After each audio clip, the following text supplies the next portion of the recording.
আমরা কিছুক্ষণ আগে সোনাং ভ্যালিতে এসে পৌঁছালাম। পুরো মনে হচ্ছে দুধসাগরে আমরা করছি, মানে পেজা তুলো, চারদিকে শুধু বরফ আর বরফ। কালকে যা স্নোফল হয়েছিল আশা করেছিলাম হয়তো আমরা আসতে পারবো না, মাঝ রাস্তায় আটকে দেবে, কিন্তু না, সকাল থেকে বৃষ্টি হয়েছে, রাতে পরে বৃষ্টি হয়ে সূর্যের ইয়েতে অনেকটা গলে গেছে, ফলে তাই জন্য আমরা আসতে পেরেছি। আমরা খুব আনন্দ করছি।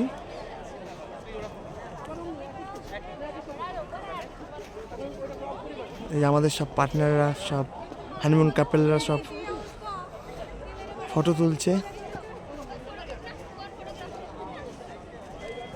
আর ওদিকে প্যারাগ্লাইডিং হচ্ছে, প্যারাশুটের।